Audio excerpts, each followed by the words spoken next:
The official record for this particular period, for this specific incident, is not merely incomplete, it is, in a profound and unsettling way, utterly blank. This absolute absence of information is where our own investigation truly began. We embarked on this project with a straightforward objective: to reconstruct the full context of a historical event. What we discovered, or more precisely, what we failed to discover, quickly transformed into the central mystery. Our initial deep dive into the archives, both public databases and classified government repositories, yielded nothing but empty folders, redactions that reveal nothing, and digital dead ends. It is as if a section of the past has been meticulously rendered invisible, leaving behind an unnerving and consistent void. Every expected document, every routine communication, every bureaucratic trace that should inherently exist for any significant historical period simply vanishes here. The silence is not just loud, it is deafening, a stark contrast to the typical deluge of historical data. We anticipated navigating complexity and sifting through layers of information. Instead, we confronted an absolute void. We looked for discrepancies. For conflicting accounts, we found an unsettling, uniform absence. This situation transcends the simple notion of a missing singular piece of evidence. This is about an entire foundational framework of information that appears to have either evaporated entirely or, perhaps, was never permitted to coalesce when it should have. Consider the meticulous nature of historical record-keeping. Even amidst periods of intense upheaval or conflict, there are always memos, manifests, witness statements, expenditure reports, logistical plans. Yet, for this specific temporal window, there is nothing. This forces one to ask not just what might have happened, but what extraordinary measures must have been taken for so little to remain, for such a profound blank space to persist. The paper trails don't merely run cold because they lead to a dead end. They run cold because they simply cease to exist, as if snipped away from the fabric of time.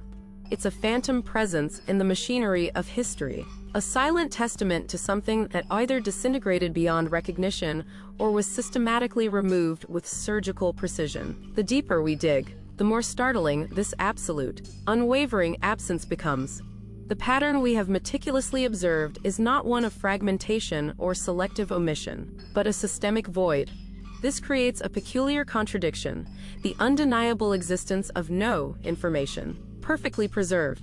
This is not a case of conflicting testimonies or obscured motives that beg for interpretation. It is a profound and unyielding silence where there should be a chorus of voices. It's a temporal space where every expected echo simply fades into nothingness, leaving behind an unnerving quiet. The typical investigative journey involves laboriously piecing together disparate fragments, sifting through layers of truth and intentional obfuscation. Our journey, however, has been one of confronting a perfect, and almost engineered, vacuum.